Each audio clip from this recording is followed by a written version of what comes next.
નમસ્તે મિત્રો, હું છું પિયુષ ઝવેરી. આજે આપણે શીખીશું English text book standard 12 unit number 2 read 1 unforgettable Walt Disney part 3. Next paragraph. The story of Disneyland.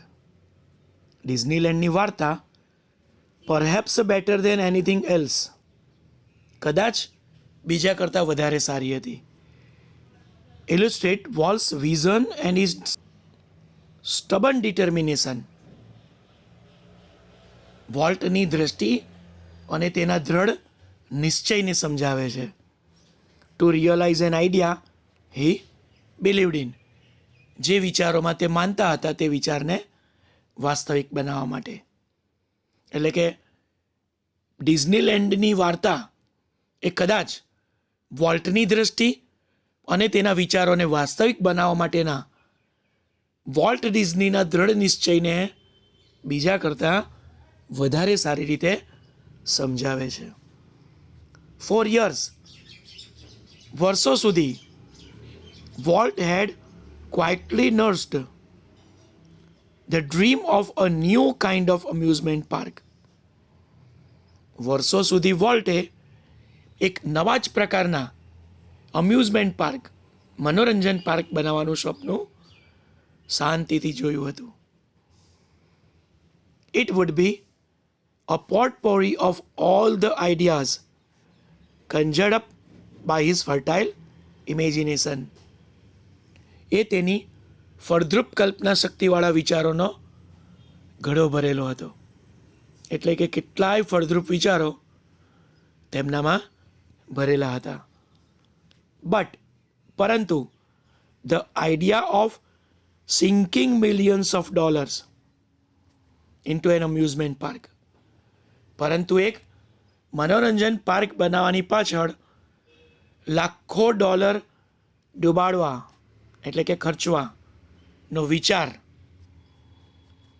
Even Walt's kind of amusement park seemed so preposterous that વળી volt જેવું વિચારતા હતા એ પ્રકારનો અમ્યુઝમેન્ટ પાર્ક, મનોરંજન પાર્ક બનાવવાનો વિચાર એટલો બધો પ્રીપોસ્ચર લાગતો, મૂર્ખતાથી ભરેલો લાગતો કે તેમણે he wouldn't mention it to anyone. તેમણે આ બાબતનો, આ વિશેનો કોઈને પણ ઉલ્લેખ પણ કર્યો ન હતો. એટલે કે આ અંગેની વાત કોઈને પણ તેમણે જણાવી નહોતી. હી જસ્ટ ક્વાઇટલી બિગેન પ્લાનિંગ. તેમણે ફક્ત શાંતિથી આયોજન કરવાનું શરૂ કર્યું. Next paragraph. એઝ યુઝ્યુઅલ, હંમેશની જેમ, though he infused all of us with his own enthusiasm when he finally told us about the project. જ્યારે અંતે તેમના પ્રોજેક્ટ વિશે અમને વાત કરી ત્યારે તેમણે તેમનો પોતાનો ઉત્સાહ અમારી સામે પ્રકટ કર્યો. Someone asked, કોઈએ પૂછ્યું, volt, how should the Disneyland look? Disneyland કેવું દેખાવું જોઈએ? ક્વિક, તરત જ કેમ ધ રિપ્લાય. તેમણે જવાબ આપ્યો, it should look like nothing else on this અર્થ. આ પૃથ્વી ઉપર એના જેવું બીજું કંઈ હોવું ન જોઈએ. પ્રેડિક્ટેબલી વી હેડ ટ્રબલ રેઇઝિંગ મની. અમે જેવું વિચાર્યું હતું એના કરતાં વધારે નાણાં એકત્ર કરવામાં મુશ્કેલી આવી. પરંતુ ડિઝનીલેન્ડ ડીડ ઓપન. ડિઝનીલેન્ડ ખુલ્યું, એટલે કે ડિઝનીલેન્ડ શરૂ થઈ ગયું. ઇન જુલાઈ 1955, 1955માં જુલાઈમાં ડિઝનીલેન્ડ શરૂ થયું. સિન્સ ધેટ ફર્સ્ટ ડે, પહેલે જ દિવસથી લઈને અત્યાર સુધી, millions of people have flocked to see the unique creation of Walt's imagination. વોલ્ટની કલ્પના શક્તિનું અજોડ સર્જન જોવા માટે લાખો લોકોના ટોળા ઉમટી પડ્યા. Like a kid with a new toy, the biggest shiniest toy in the world. દુનિયાનું સૌથી મોટું કે સૌથી શાનદાર એવું રમકડું, જાણે એક નવું રમકડું કોઈ બાળકને આપી દેવામાં આવ્યું હોય એ રીતે volt used to wonder through the park, starring as happy as any tourist. કોઈ પણ પ્રવાસીની જેમ ખુશ થતા થતા તે આખા પાર્કમાં ફરતા. Next paragraph. The overwhelming success of Walt's crazy idea. વોલ્ટના પાગલ જેવા વિચારને જે જ્વલંત સફળતા મળી, એ સફળતાથી triggered a dramatic about a face in the Disney fortunes. ડિઝનીની સંપત્તિમાં એક નાટ્યાત્મક રીતે ઉમેરો થયો, ફેરફાર થયો.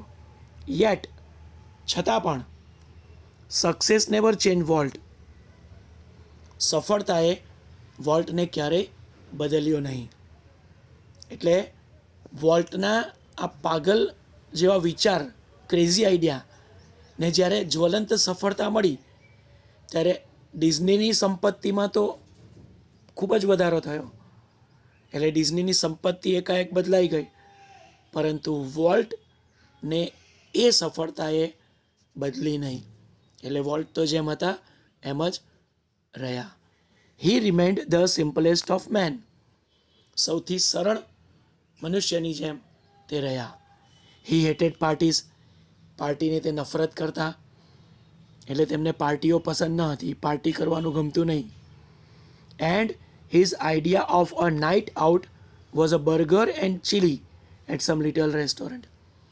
અને જ્યારે રાત્રે જ્યારે એમને બહાર જવાનો કોઈ વિચાર આવે તો એક નાનકડી રેસ્ટોરન્ટમાં જઈને બર્ગર અને ચીલી મરચાંની મજા માણતા.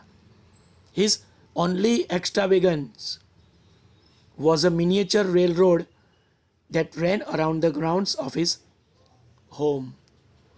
તેમનું એકમાત્ર જે અતિ ખર્ચાળ કાર્ય હતું તે એ હતું કે તેમના ઘરની આસપાસની ખુલ્લી જગ્યામાં એમણે એક નાનકડો રેલ રોડ, રેલવેના પાટા બનાવ્યા હતા. Next. What do you do with all your money? A friend once asked him.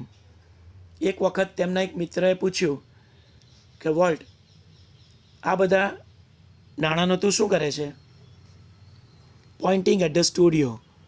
Studio તરફ આંગળી ચીંધીને વોલ્ટે કહ્યું, I fertile that field with it. એ નાણાંથી હું આ ક્ષેત્રને ફળદ્રુપ કરું છું. And it's true that.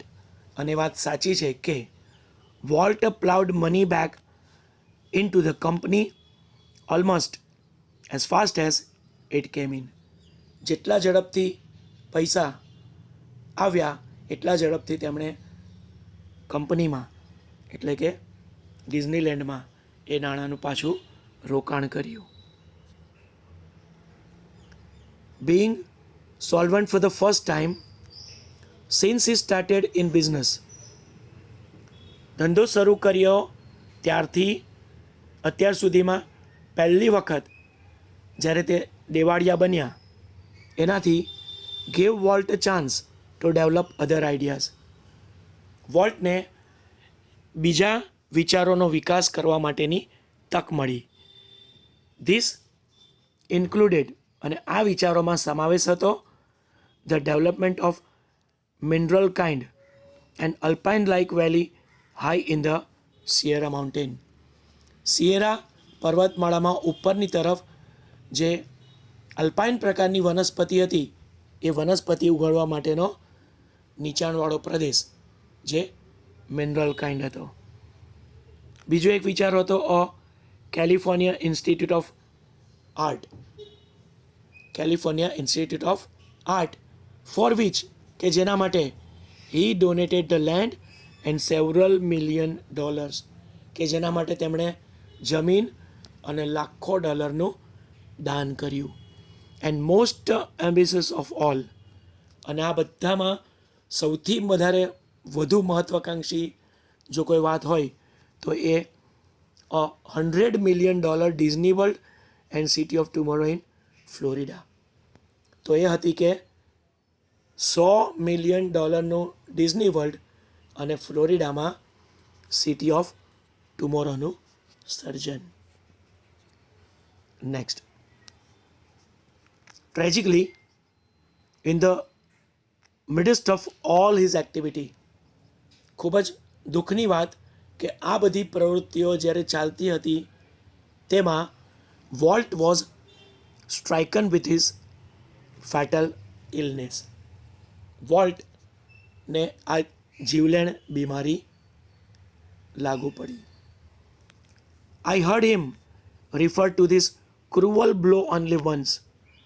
મેં તેને ફક્ત એક વખત આ ક્રૂર પ્રહાર એટલે એના ઉપર જે મુસીબત આવી પડી હતી એના વિશે વાત કરતા સાંભળ્યો હતો. Whatever it is I have got, he told me, don't get it. તેણે મને કહ્યું હતું કે મને જે કંઈ પણ થયું છે, એટલે મને જે મુસીબત આવી છે, જે તકલીફ થઈ છે, જે બીમારી થઈ છે, ડોન્ટ ગેટ ઇટ, તે બીજા કોઈને ન થાય.